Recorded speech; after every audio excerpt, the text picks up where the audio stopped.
त्योहार मनाया जाता है, लेकिन इसके अलावा भी कई कहानियां हैं जिनके बारे में कम लोग जानते हैं। आज हम दीपावली मनाने के पीछे की कुछ कहानियां जानेंगे, जिनमें श्री राम के वनवास से लौटने की खुशी। यह वह कहानी है जो लगभग सभी भारतीय को पता है। कहा जाता है कि मंथरा की बातों में आकर कैकई ने दशरथ से राम को वनवास भेजने का वचन मांग लिया। इसके बाद श्री राम को वनवास जाना पड़ा। 14 वर्षों का वनवास बिताकर जब भगवान राम अयोध्या लौटे तो नगरवासियों ने उनका भव्य स्वागत किया। तभी से दीपावली मनाई जाती है। रामायण में बताया गया है कि भगवान श्री राम जब लंका के राजा रावण का वध कर पत्नी सीता और भाई लक्ष्मण के साथ अयोध्या वापस लौटे तो उस दिन पूरी अयोध्या नगरी दीपों से जगमगा रही थी। भगवान राम के 14 वर्षों के वनवास के बाद अयोध्या आगमन पर दिवाली मनाई गई थी। हर नगर, हर गांव में दीपक जलाए गए थे। तब से दिवाली का यह पर्व अंधकार पर विजय का पर्व बन गया और हर वर्ष मनाया जाने लगा। पांडवों का अपने राज्य लौटना।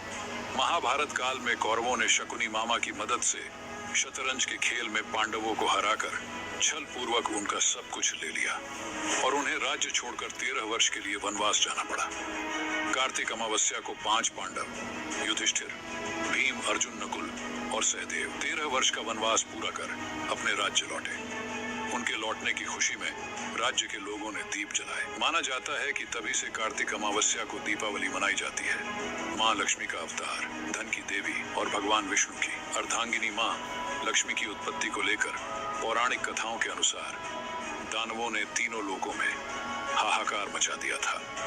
कालांतर में तीनों लोकों में दानवों का अत्याचार बढ़ने लगा और उनका तीनों लोकों में आधिपत्य हो गया। इसके चलते राजा इंद्र का सिंहासन भी छिन गया। इसके बाद घबराए देवतागण भगवान विष्णु की शरण में पहुंचे। इस पर भगवान ने उन्हें समुद्र मंथन करने की सलाह दी और समुद्र मंथन से निकलने वाले अमृत को पीने को कहा। इससे देवता अमर हो जाएंगे और वे दानवों को हराने में सफल होंगे। भगवान विष्णु के कहने पर क्षीर सागर में समुद्र मंथन किया गया। इसमें 14 रत्नों के साथ ही अमृत और विष भी निकला। समुद्र मंथन के दौरान ही मां लक्ष्मी की भी उत्पत्ति हुई थी, जिसे भगवान विष्णु द्वारा अपनी अर्धांगिनी के रूप में धारण किया गया। दीपावली का त्योहार हिंदी कैलेंडर के अनुसार कार्तिक महीने की अमावस्या को मनाया जाता है। कहा जाता है कि इसी दिन समुद्र मंथन के दौरान मां लक्ष्मी जी ने अवतार लिया था। मां लक्ष्मी को धन और समृद्धि की देवी माना जाता है, इसलिए हर घर में दीप जलने के साथ साथ हम माता लक्ष्मी जी की पूजा भी करते हैं। एक और कहानी के अनुसार नरकासुर का वध प्राग ज्योतिषपुर नगर का राजा नरकासुर नामक दैत्य था। जब भगवान विष्णु वराह के रूप में उत्पन्न हुए थे तब उनके स्पर्श के कारण वह पृथ्वी के गर्भ से उत्पन्न हुआ था। उसने अपनी शक्ति से इंद्र, वरुण, अग्नि, वायु आदि सभी देवताओं को परेशान कर दिया। वह संतों को भी त्रास देने लगा, महिलाओं पर अत्याचार करने लगा।